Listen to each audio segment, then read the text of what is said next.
Hi everyone, my name is Jesse and we're the anti-scammers. Our project is a detailed analysis on scam call centers. So first of all, we're going to go over the table of contents for our presentation. First, we're going to define some key terms about cybercrime and scam call centers. Then we're going to go over our research questions and the importance of them.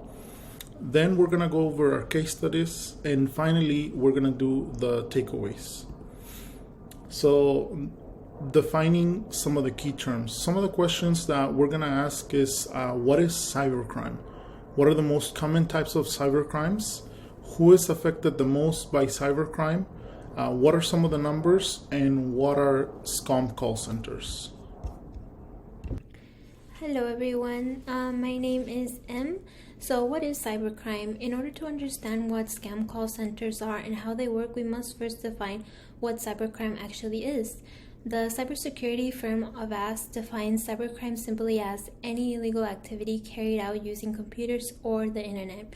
And here in this graph, we could see the four types of cybercrimes that are the most common, and we can see phishing, non-payment delivery, personal data breach, and identity theft. So who is affected the most by cybercrime? According to the FBI Internet Crime Report, most victims of cybercrime are over the age of 60, and it is important to note that this group also incurs the greatest monetary losses at over $1.6 billion. And what are scam call centers? So definition, scam call centers are real call centers where large enterprises set up operations for the sole purpose of scamming victims out of money using a variety of scamming techniques. Exception, some security tech companies like Norton report that scam call centers are present in some Central American countries like Costa Rica and Venezuela. So the location, according to the United States Department of Justice, over 70% of the calls generated to target American consumers come directly from India. Hi guys, I'm John, and to talk about the research questions that we have, first is talking about what tools and techniques do scam call centers use to perform technical support, merchant or bank-related, and government-related scams. Second is, what are the steps or specific actions possible victims or their families can take in order to prevent these types of scams? So why is this research important? First, cybercrime is on the rise. Last year alone, cybercrime took in about $6.9 billion in losses. Second of all is vulnerable groups. These scam call centers usually focus on the elderly and people who don't have knowledge about this information. Third of all is tools involved. Every year, these scam call centers are adapting to new and improved tools that people are developing for them. Fourth of all is prevention. Since scam call centers are getting better at scamming people, we want to know how the best way we can use to help victims of this type of crime. And to that end, we will discuss 3 case studies.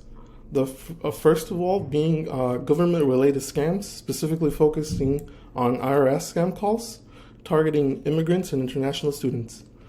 Second of all is our second case study is focused on technical support scams, targeting the elderly. Third of all is merchants and bank-related scams, targeting the general public. Okay, so the first study we want to discuss is the IRS scam calls. We want to go over the targets, the tools, why this particular scam is so effective, and some of the preventions that we can use in order to prevent this scam. So who exactly is affected the most by this scam? Well, we know that the targets of this scam are foreign nationals, such as immigrants and international students. Why? Because this group is particularly susceptible to being threatened with jail time, and they may also be unaware of how tax laws work in the United States. Specifically, we want to look into a case study involving a group of students at Penn State that documented their experiences with IRS scams. We know that this specific scam goes underreported, and in fact, the Internet Crime Report states that only an estimated 15% of the nation's fraud victims report their crimes to law enforcement. So what are some of the tools that are used for this scam? We know that scammers are starting to use social engineering and phishing. So social engineering is defined as an attempt to trick someone into revealing information that can be used to attack systems or networks.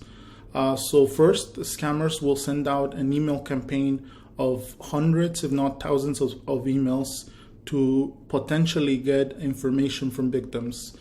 This is an example of one email template that cyber criminals might use. An additional tools that scammers are starting to use is Caffeine. Caffeine is a shared phishing as a service platform that is open to anyone as a subscription service, and it offers users a few different features like pre-made templates in English and Chinese, the ability to track the success of campaigns, and dynamic URLs. These are the examples of templates that they provide their users. So why is this scam so effective? Well, scammers are getting better tools. They're collecting more sensitive information about their targets to make their scams more believable. And additionally, the targets that the scammers usually call, they're vulnerable, so they're more likely to believe them. How can we spread awareness about this scam? Well, first of all, we know that the IRS only initiates contact through mail delivered by the USPS. This means that the IRS will not call people. And additionally, they will never demand payment on the spot. And so to prevent this type of scam, we can talk to people about like consequences and the role of government. So here in this case study, the second case study, it's about technical support scam calls. And we're going to look at targets, effectiveness, prevention, and tools. So what are technical support scams and how do they work and who are the targets of this type of scam? Technical support scams attempt to trick users into fixing a problem that is not even there. And more often than not, the people that get scammed by technical support scam calls are usually older people. These scammers use tactics that aim to trick and deceive people in order to get people to pay them for fixing a technical problem that does not even exist. So maladvertising is one of the main culprits in tech support scams. Sometimes users land on web pages with pop-up warnings with a number to call stating that their computer has been infected with malware and that they should call that number in order to fix that problem, which we know does not exist. So what are the tools used for this scam? So here in this charts, we can see that this table shows that the most popular tools that scammers use are remote administration tools, which we can see here, and the techniques right here in this chart show us that the techniques that they use to convey users that their machines are infected with malware or malfunctioning, such as telling victims that they have stopped services or stopped drivers on their devices. So why is this type of scam so effective? As we can see by this graph, it shows that the profit of tech support scams has increased over the last few years. It is not surprising to see that there was a spike in 2021 of the amount of money that was lost due to tech scams. With the rise of online technology and the use of the internet during COVID, there was about $347 million lost in 2021 compared to in 2017, where we can see that it was $14 million lost. So we can see the increase of the profit. So what specifically can we do to prevent these types of scams? We know that legitimate companies will not contact a person over the phone or through text message to let them know that there is a problem with their computer. Legitimate companies will also not use pop-up warnings and ask a user to call a certain number. And tech companies should not be the ones reaching a person if there is a problem with their computer. If a user sees an issue with the device, they should go to a trustworthy and reputable company to seek for help. We should be skeptical and aware of the tactics that technical support scammers use. Tech scammers often attempt to intimidate, frighten, and pressure people. So you should not call any number that pops up on your screen. And make sure that computers are up to date with antivirus software. Do not trust anyone or trust their word, and do not give access to your computer to anyone to go through them, and because this will just make things worse. So now let's talk about our third case study, merchants and bank-related scams. I will go over the tools, the effectiveness of these tools, and how we can identify this type of scam, and even what preventative measures we can take. So who are the primary targets of this type of scam? Unfortunately, it's everyone. Anyone who doesn't even have the correct bank account may be targeted by this specific type of scam because it is very easy to automate. So what are the tools used for this scam? First, we have voice call phishing, which is basically the traditional voice calls that we're used to associating with scam call centers. Next is mobile text messaging. Since after years of banks encouraging their customers to sign up for SMS text messages, scammers are now spoofing those lines in order to impersonate banks. And lastly is regular phishing, which are sent through emails that now sometimes use legitimate systems used by popular institutions. To expand these tools, let's go over one that I found interesting. It's Zelle.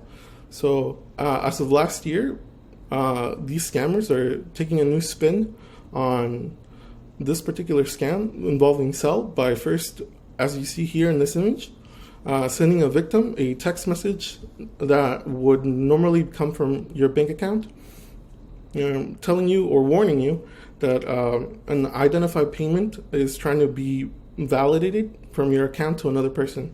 Naturally, somebody would reply no, but these scammers are then using this information to call the victim immediately and pretend that they're a representative from the bank in order to get their personal information from the victim.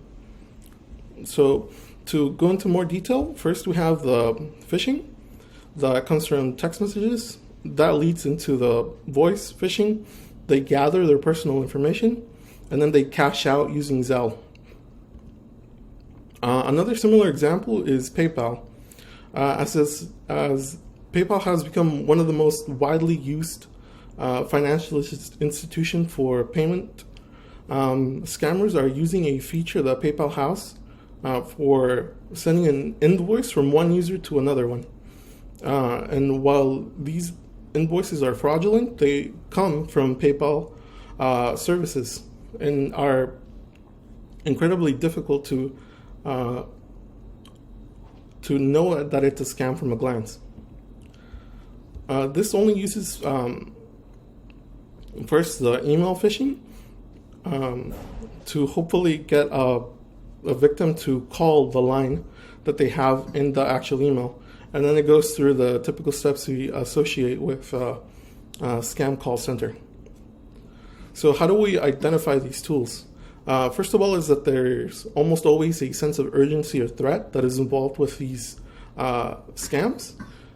Second of all is a typical bad grammar that most of them have, or an awkward wording in how their messages are composed. And third of all is that sometimes we don't expect a payment that is there, and if we look at it closely, it kind of falls apart because it doesn't make any sense. So why are these scams effective? First of all, they're choreographed very well. So if somebody is unfortunate enough to fall for one step, they're very likely to fall to the second step and so on and so forth. Second of all is that there's no reimbursement for Zelle in particular. So if you're scammed, you're kind of out of luck, and you really can't do much about it in most cases. Third of all is that they use legitimate tools. As we saw with PayPal, these emails are sent directly from PayPal, so there's actually no way to know if it's legitimate or fraudulent unless you call them or you check your PayPal account. So how do we stop these types of crimes? First of all, is to never provide personal information to an unknown person. Always ask questions to the callers. Since they're usually reading off a script, they don't have an understanding of how these systems work. Also, it's to be suspicious of the claims they make, and not trust just because you see it in your email or your text messages. And lastly is to actually report them. Since you might not be able to recover your losses, you might be able to help someone else.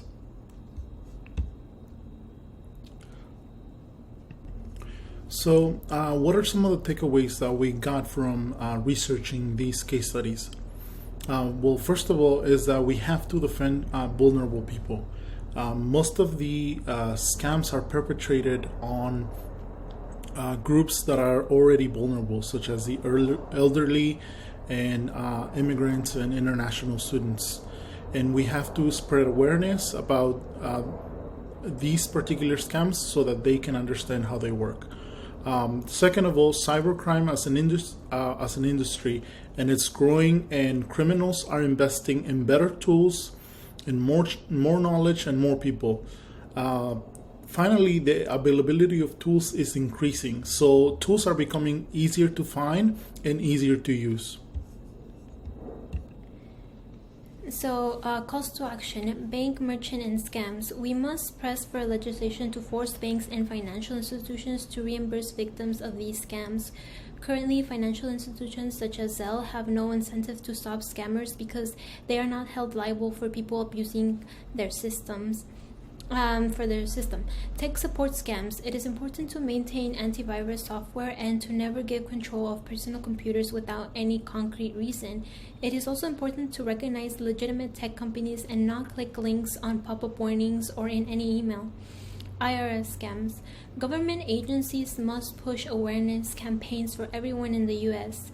These campaigns must emphasize the official channels by which the IRS communicates. Emphasis must be put on what government agencies do and don't ask when communicating them. And also very important, they don't ask for personal information. Thank you for listening to our presentation. Do you have any questions for us?